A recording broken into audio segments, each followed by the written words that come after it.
प्यारे विद्यार्थियों, नमस्कार। आज मैं एक संयुक्त पूंजी वाली कंपनी के बारे में लेक्चर्स प्रस्तुत कर रहा हूँ।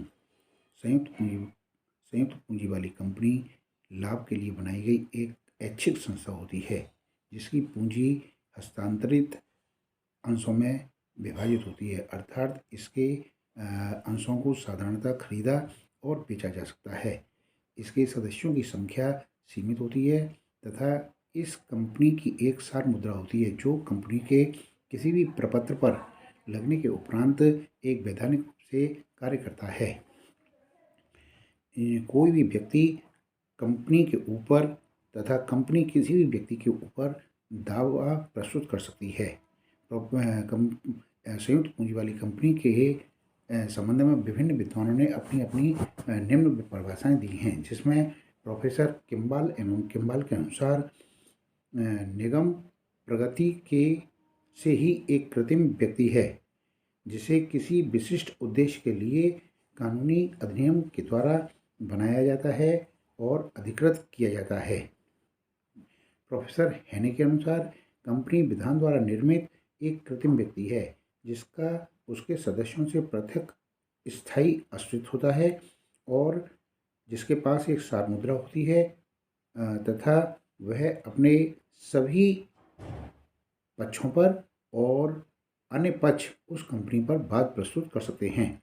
लेकिन ये परिभाषाएं कुछ उपयुक्त न होने के कारण इसकी एक उपयुक्त परिभाषा निम्न शब्दों में दी जा सकती है। कंपनी एक वैधानिक कृत्रिम व्यक्ति है, जिसका समामेलन भारतीय कंपनी अधिनियम के अंतर्गत होता है। इसका अस्तित्व सदस्यों से पृथक होता है। सदस्यों का दायित्व साधारणतः सीमित होता है। निर्माण किसी उद्देश्य से किया जाता है और इसकी एक सार मुद्रा भी होती है।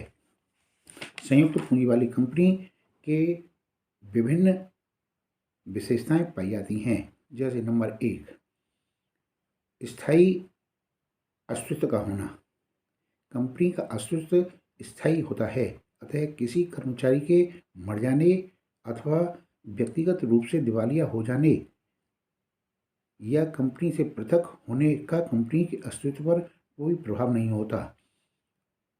एक के बाद दूसरा अंशधारी आता है और जाता रहता है, किंतु कंपनी का अस्तित्व ज्यों का त्यों स्थायी रूप से बना रहता है। नंबर 2, विधान द्वारा निर्मित कृत्रिम व्यक्ति। कंपनी अधिनियम द्वारा निर्मित एक कृत्रिम व्यक्ति होता है,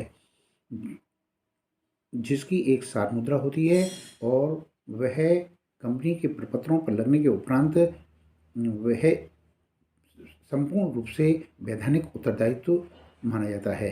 नंबर 3, सीमित दायित्व। कंपनी में प्रत्येक अंशधारी का दायित्व सामान्यतः उसके द्वारा खरीदे गए अंशों के अंकित मूल्य तक ही सीमित होता है।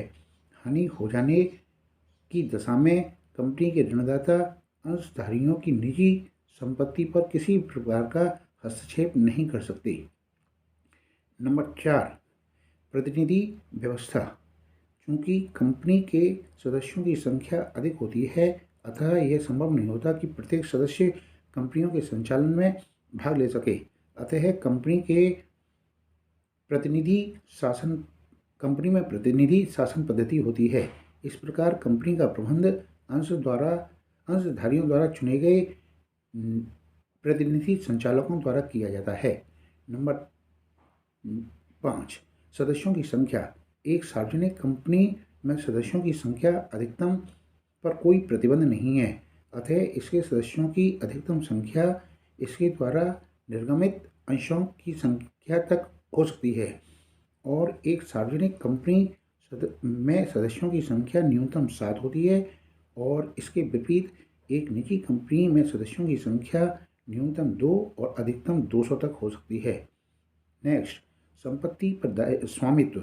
कंपनी की संपत्ति पर केवल कंपनी का ही अधिकार होता है, न कि उसके सदस्यों का।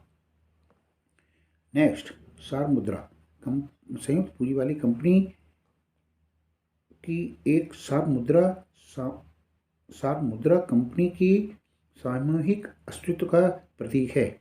इसके लग जाने पर ही कंपनी को उत्तरदायी ठहराया जा सकता है। अतः जिन प्रलेखों को कंपनी के लिए लिखा गया है उन पर उसकी सार्वमुद्रा का प्रयोग किया जाना अनिवार्य होता है। नेक्स्ट, लाभ के लिए ऐच्छिक संस्था। संयुक्त पूंजी वाली कंपनी लाभ के लिए बनाई गई एक ऐच्छिक संस्था है। इस प्रकार कंपनी स्थापित करने का प्रमुख उद्देश्य लाभ कमाना होता है। लाभ कमाने के उद्देश्य का तात्पर्य कदापि यह नहीं होता कि किसी ऐसी क्रियाओं को किया जाए जो अवांछनीय हों, अर्थात जनहित के विरुद्ध हों। नेक्स्ट, अंशों का स्थानांतरण करना। साधारणतः कंपनी के अंशधारी अपने अंशों का हस्तांतरण किसी भी समय किसी भी व्यक्ति के पक्ष में कर सकते हैं। जिस व्यक्ति को अंशों का हस्तांतरित किया जाता है उसको भी कंपनी में वही अधिकार प्राप्त होते हैं जो अंश हस्तांतरण कर्ता को प्राप्त होते हैं।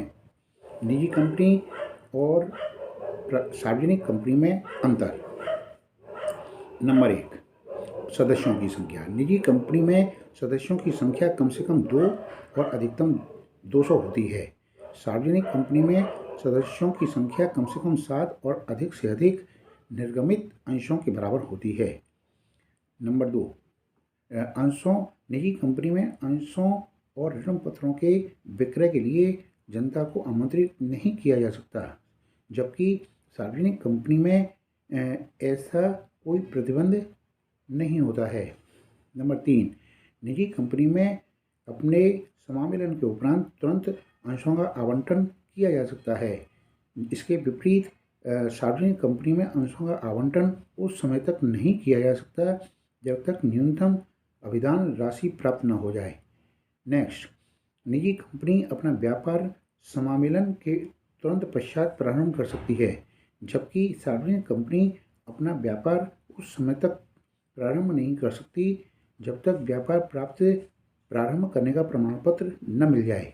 नेक्स्ट, निजी कंपनी को जनसाधारण की सूचना के लिए ना तो कोई प्रविवरण और ना ही प्रविवरण का स्थानापन्न ही प्रकाशित करना पड़ता है। इसके विपरीत सार्वजनिक कंपनी को प्रविवरण जारी करना अनिवार्य होता है। नेक्स्ट, वैधानिक सभा।